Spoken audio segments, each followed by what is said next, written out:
जय हिंद दोस्तों।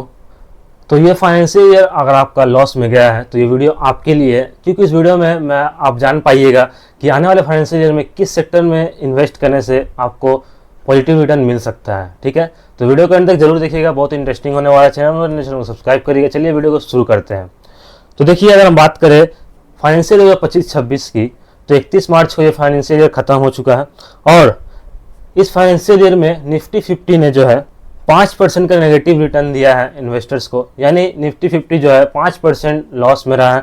वहीं अगर सेंसेक्स की बात करें तो सेंसेक्स जो है 60% डाउन रहा है इस फाइनेंशियल ईयर। अब इस वीडियो के माध्यम से आप एक क्लियर इंडिकेशन आपको मिलेगा कि किस तरफ इन्वेस्ट करने से आने वाले समय में हमको रिटर्न मिल सकता है।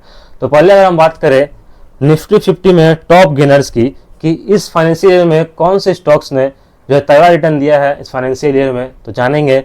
तो पहला है भारत इलेक्ट्रॉनिक्स लिमिटेड BEL। इस स्टॉक्स ने इस फाइनेंशियल ईयर में 33% तक का रिटर्न दिया है। ठीक है, वहीं पिछले 5 सालों में 857% का रिटर्न है और पिछले 3 सालों में 338% का रिटर्न दिया है भारत इलेक्ट्रॉनिक्स लिमिटेड ने। वहीं अगर हम बात करें श्रीराम फाइनेंस की, तो श्रीराम फाइनेंस ने इस फाइनेंशियल ईयर में 32% तक का रिटर्न दिया है।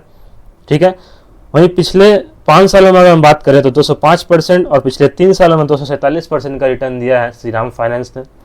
वहीं अगर हम बात करें हिंडाल्को इंडस्ट्रीज की, तो हिंडाल्को इंडस्ट्रीज ने इस फाइनेंशियल ईयर में 30% तक का रिटर्न दिया है इन्वेस्टर्स को और पिछले 5 सालों में 172% का रिटर्न है और पिछले 3 सालों में 122% तक का रिटर्न दिया है हिंडाल्को इंडस्ट्री।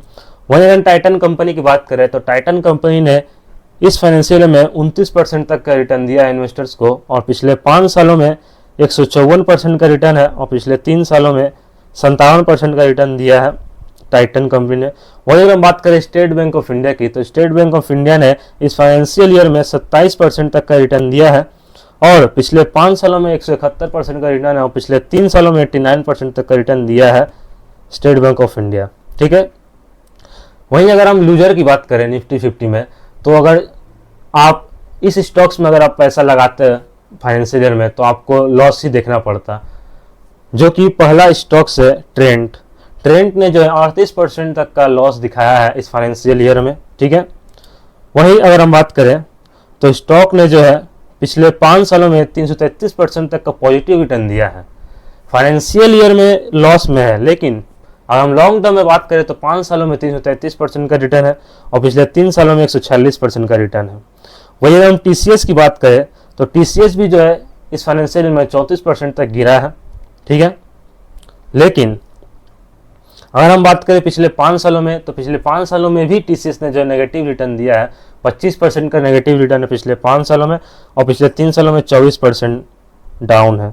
वहीं अगर हम ITC की बात करें तो ITC भी इस फाइनेंशियल ईयर जो है 29% तक गिरा है, क्योंकि आपको पता ही है कि टोबैको कंपनी में जो है इनकम टैक्स लगने से ITC के शेयर में जो है तगड़ा एक गिरावट देखने को मिला था, तो 29% तक गिरा है फाइनेंशियल ईयर में।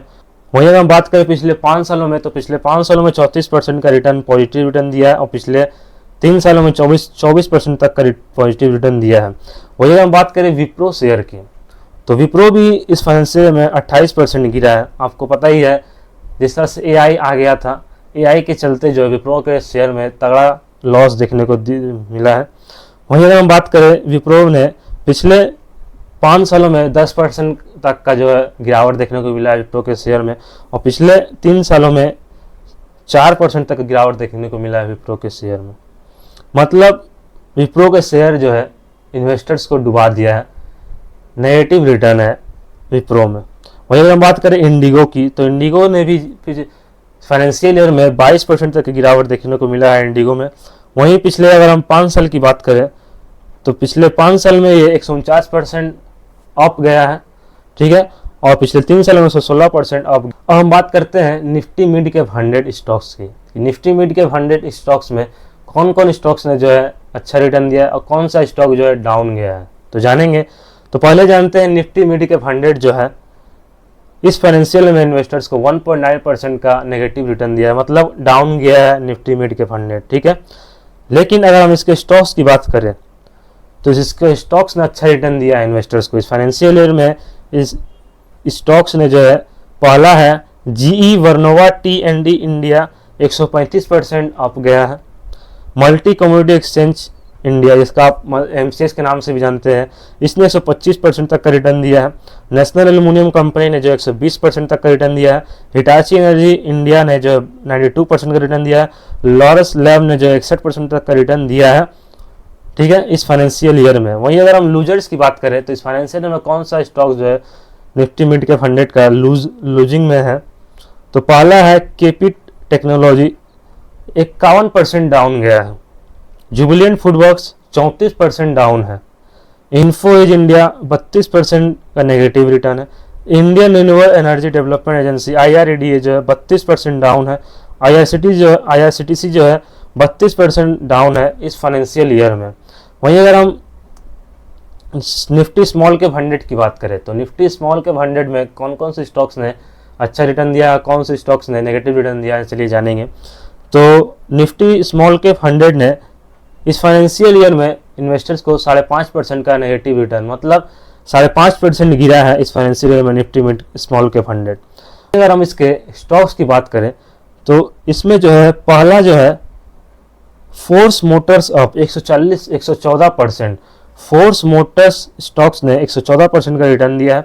गुजरात मिनरल डेवलपमेंट कॉर्पोरेशन ने 113% का रिटर्न दिया है। हिंदुस्तान कॉपर ने 105% रिटर्न दिया। न्यूटेक टेक्नोलॉजी इंडिया ने 103% अप गया है। और दत्ता पैटर्न्स ने जो है 79% का रिटर्न दिया है इस फाइनेंशियल ईयर में। वहीं अगर हम लूजर्स की बात करें तो निफ्टी स्मॉल कैप 100 में कौन कौन से स्टॉक जो है लूजर में थे, तो पहला है कोहेंस लाइफ साइंस, डाउन जो है 73% डाउन था।